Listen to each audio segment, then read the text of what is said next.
एक तो दिनेश अरोड़ा का जो बयान है वो बयान अपने आप में मायने रखता है और दिनेश अरोड़ा इसमें मुख्य आरोपी है। उसके बाद दिनेश अरोड़ा की भागीदारी आखिरकार जांच एजेंसियां अदालत के सामने किस तरह से दिखा रही हैं। एक तरफ उन्हें आरोपी भी दिखाया जा रहा है और एक ऐसा आरोपी जो अब सरकारी गवाह बन चुका है, और जब वो आरोपी था तब उसके बयान पर जांच एजेंसियां भरोसा नहीं कर रही थी, लेकिन अब वो सरकारी गवाह बन गया है तो उसकी हर बात को सच माना जा रहा है। और सबूतों को लेकर एक और ईडी दावा कर रही है कि काफी सबूत मिले हैं, लेकिन अदालत के सामने सबूत पेश नहीं किए गए। तो ऐसे कौन से सबूत हैं जो मिले हैं संजय सिंह के घर से लेकिन पेश ईडी नहीं कर पाई? जो अदालत जो जेल में रखा गया है और अदालत में भी अभी तक ईडी कोई सबूत ऐसे नहीं रख पाई जिसकी वजह से ऐसा लगे कि हाँ पूरी तरह से जो संजय सिंह है वो दोषी हैं। लेकिन देखिए अभी उन्होंने कुछ नहीं किया, बिल्कुल बेकसूर हैं, उनको बिला वजह फंसाया गया है। क्योंकि इससे पहले भी हमने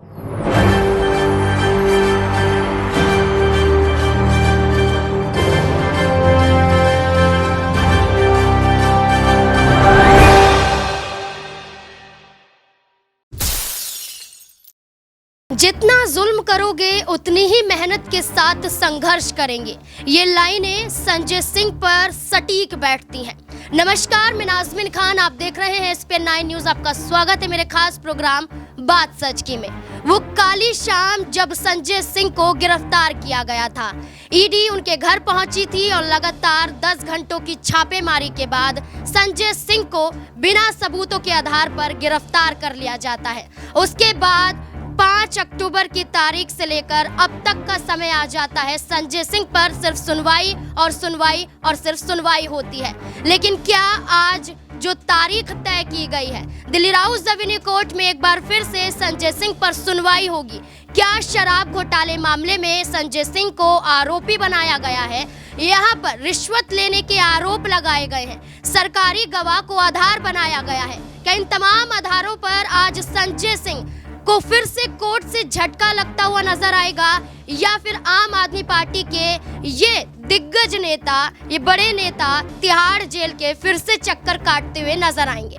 तमाम सवाल संजय सिंह से जुड़ते हुए बनते हैं। आज इस न्यूज रूम में तमाम सवालों के जवाब जानेंगे। सबसे पहले यहाँ पर मौजूद हैं राकेश सर, आपका बहुत बहुत स्वागत है। सर, जिस तरीके से ये पूरा मामला देखने को मिल रहा है कि सिर्फ सुनवाई पर सुनवाई हो रही है, तारीख बढ़ रही है, लेकिन संजय सिंह को राहत मिलती हुई नजर नहीं आती है, आज क्या लगता है क्या कुछ होगा दिल्ली राउस एवेन्यू कोर्ट में? देखिए नाज़मीन, मेरे को लगता है कि आज भी संजय सिंह की जमानत की तारीख को बढ़ा दिया जाएगा। कारण ये जो अभी तक की सारी रिपोर्ट्स देख के समझ में आ रहा है कि राउस एवेन्यू कोर्ट आज फिर ईडी को समय देने वाला है कि आप जांच कीजिए, और जांच करने के लिए पूरा समय मिलेगा। मनीष सिसोदिया के भी केस में जांच करने के लिए कोर्ट समय दे रहा है और इस मामले में भी कोर्ट समय दे रहा है। तो जहां तक मेरी उम्मीद है कि आज फिर से जमानत याचिका के लिए संजय सिंह को इंतजार करना पड़ेगा। यहाँ तक जब तक संजय सिंह पर हमने जितनी भी खबरें की हैं और जब तक ये देखा गया है कि ईडी अधिकारियों के सबूत के आधार पर यहाँ पर संजय सिंह को कहीं ना कहीं ये कहा जा रहा है कि झटका मिल रहा है, आखिरकार वो क्या सबूत हैं जो अब तक इतने दिनों में खंगाले गए हैं और संजय सिंह को राहत नहीं मिल रही है? और बार बार यही कहा जा रहा है कि संजय सिंह की भी भागीदारी इसमें शामिल पाई जाती है। देखिए नाज़मीन, इसमें 2-3 चीज़ें हैं। एक तो दिनेश अरोड़ा का जो बयान है वो बयान अपने आप में मायने रखता है और दिनेश अरोड़ा इसमें मुख्य आरोपी है। उसके बाद जो ठग सुकेश है उसकी भी बात को CBI और ईडी दोनों ही समझने की कोशिश कर रही है। तो अभी तक जो है कि फिजिकल डॉक्यूमेंट्स प्रूफ के तौर पर ईडी के पास नहीं है, लेकिन जिस तरीके की चार्जशीट अभी तक ईडी ने बनाई है उस पूरी चार्जशीट में दिख रहा है कि जो गवाह है उनको ईडी सेंटर में रखकर अपना केस लड़ रही है। और कोर्ट के सामने मुश्किल ये है कि मामला हाई प्रोफाइल है और कोर्ट चाह रही है कि किसी तरह से ना इस मामले में कोई छूट के बाहर ना निकले, कि भले ही मामला इस बार हाई प्रोफाइल है तो क्या हुआ।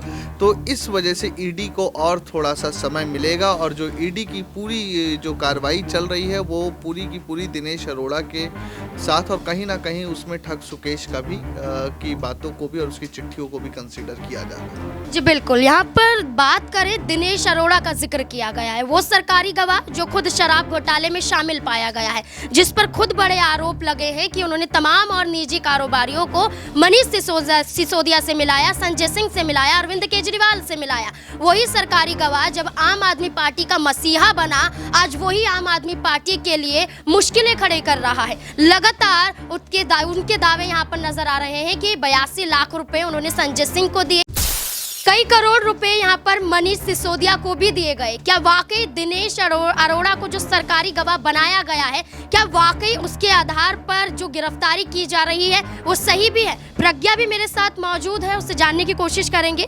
प्रज्ञा, जिस तरीके से यहाँ पर दिनेश अरोड़ा को सरकारी गवाह बनाया गया है, ये बात करें तो वो खुद ही शराब घोटाले में शामिल पाए गए हैं।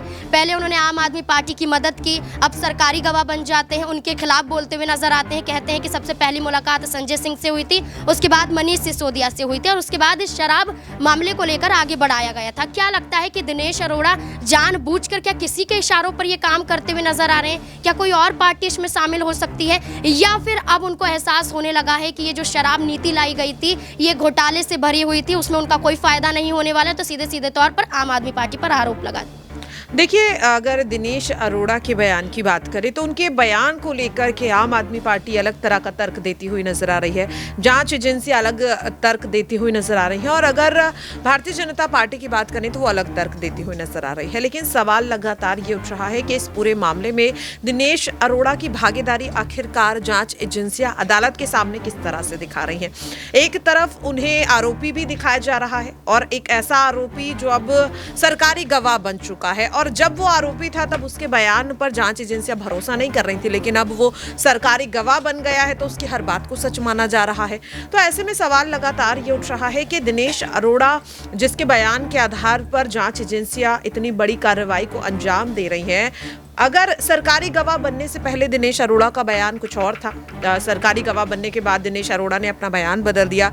जैसा कि संजय सिंह को लेकर आम आदमी पार्टी कह रही है कि जो तीसरी सप्लीमेंट्री चार्जशीट थी आबकारी नीति को लेकर जो दाखिल की है ईडी ने, तो उस चार्जशीट में पहले संजय सिंह का नाम नहीं था। ये दावा संजय सिंह के वकील सोमनाथ भारती ने किया, लेकिन ईडी कह रही है कि ऐसा नहीं है, जो नाम पहले से ही शामिल था, राघव चड्ढा का भी नाम शामिल था। अब इसमें ईडी ने कबूला है कि एक चार्जशीट में नाम नहीं था, उसका बकायदा उन्होंने माफी भी मांगा है संजय सिंह, लेकिन उसको ही तूल देते हुए नजर आ रहे हैं कि जानबूझकर नाम शामिल किया गया था।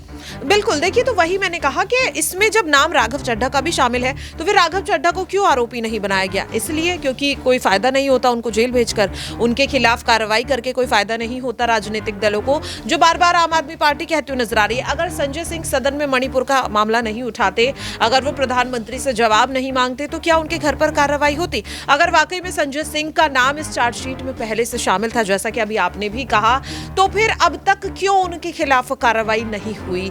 क्यों, जब कह सकते हैं कि विशेष सत्र जिस तरीके से खत्म हुआ उसके बाद ही क्यों संजय सिंह की गिरफ्तारी यहां पर की गई, और अचानक से बिना नोटिस के संजय सिंह के घर पर ईडी का आना, और सबूतों को लेकर एक और ईडी दावा कर रही है कि काफी सबूत मिले हैं, लेकिन अदालत के सामने सबूत पेश नहीं किए गए। तो ऐसे कौन से सबूत हैं जो मिले हैं संजय सिंह के घर से, लेकिन पेश ईडी नहीं कर पा रही है? तो तमाम सवाल हैं।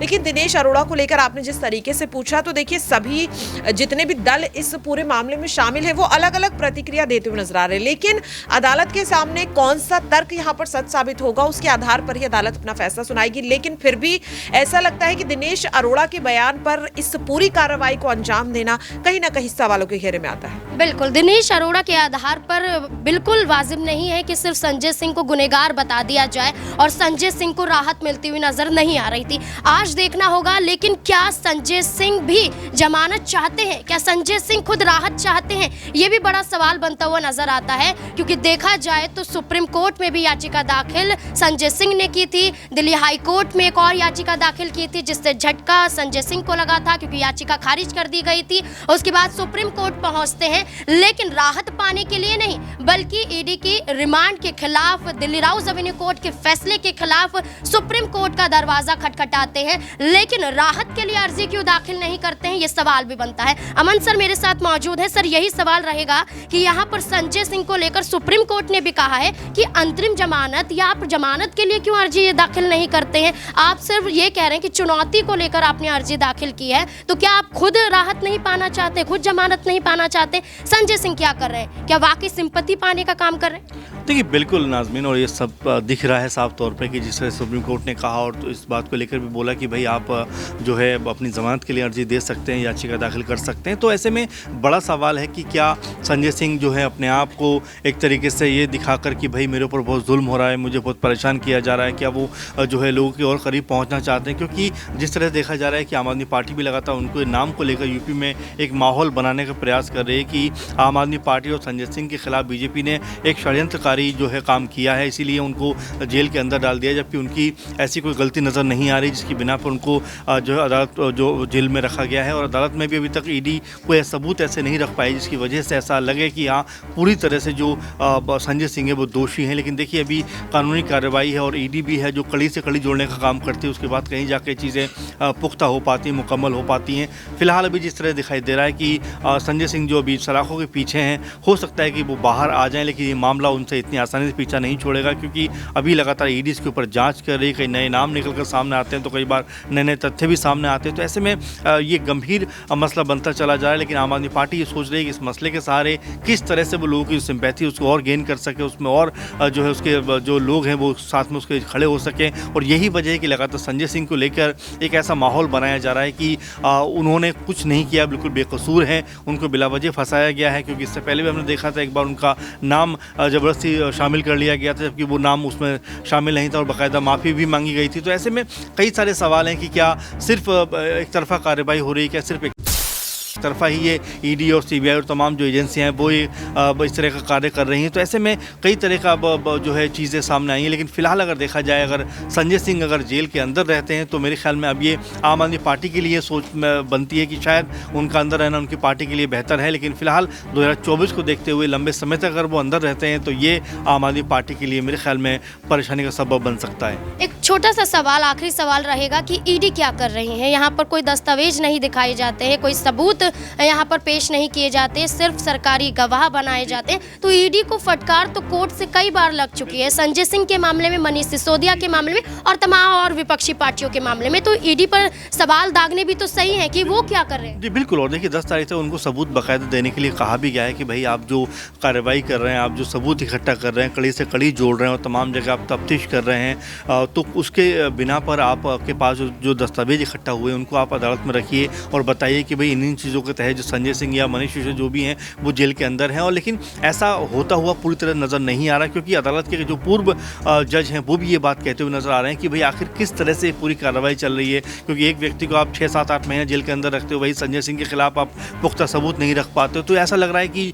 जो केंद्र है या जो आरोप लगते हैं केंद्र पर कि वो ईडी के सहारे अपनी राजनीति को चमकाने का प्रयास कर रहा है, लगातार विपक्षी जो दल हैं उनके ऊपर दबाव बनाने का प्रयास कर रहा है कि बीजेपी के अलावा सारे जो दल हैं वो कह सकते हैं कि घपलेबाज हैं, उनके जो है पैसे वो इसमें से खाते हैं और ऐसे तमाम सारे जो आरोप हैं वो लगातार लगा रहे हैं। तो ये जो पूरा का पूरा प्रोसेस है, इसमें सत्ताधारी पार्टी के जो नाम है वो निकल कर सामने नहीं आते, जो विपक्षी दल हैं उनके नाम लगातार सामने आते हैं, चाहे नरेंद्र सिंह तोमर की बात करें या उनके बेटे की बात करें, और फिलहाल दिल्ली के जो मुख्य सचिव हैं नरेश कुमार, उनके बेटे की बात करें। तो ऐसे कई सारे मसले हैं जहाँ पर ईडी जो है अपनी दखल अंदाजी कर सकती है, तेज़ी से मामला आगे बढ़ा सकती है, लेकिन वो तेज़ी ऐसे मामलों में नज़र नहीं आती। तो वाकई जो विपक्षी दल हैं वो यही बात कहते हैं कि भाई हमारे खिलाफ आखिर ईडी इतना तेज़ क्यों हो जाती है, आखिर हमारे मामलों में तुरंत हमारे नेताओं को जेल में क्यों भर दिया जाता है। तो इस तरह के जो आरोप हैं वो कहीं ना कहीं गंभीर हैं और ऐसा देखना होगा कि आने वाले दिनों में क्या बीजेपी भी जो उनके नेताओं पर आरोप लगे हैं, क्या वो भी ऐसा दिलेरी वाला भरा फैसला कर सकते हैं, उनके खिलाफ कोई ईडी या सीबीआई की जाँच हो सकती है। ये मेरे ख्याल देखना बड़ा दिलचस्प होगा। जी बिल्कुल, अभी यही देखना होगा कि संजय सिंह निर्दोष हैं या संजय सिंह फिर यहाँ पर झटका उन्हें कोर्ट से लगता हुआ नजर आएगा, क्योंकि आम आदमी पार्टी लगातार ईमानदारी का ढिंढोरा पीटती हुई नजर आ रही है। आज साबित हो जाएगा कि क्या वाकई वो ईमानदार हैं या नहीं है। आप संजय सिंह के मामले में क्या सोचते हैं? क्या संजय सिंह को फंसाया गया है या संजय सिंह जानबूझकर जमानत नहीं पाना चाहते हैं? इस पूरे मामले को लेकर आप क्या सोचते हैं? कमेंट बॉक्स में ज़रूर बताएं। देखते रहे SPN9 न्यूज़। धन्यवाद।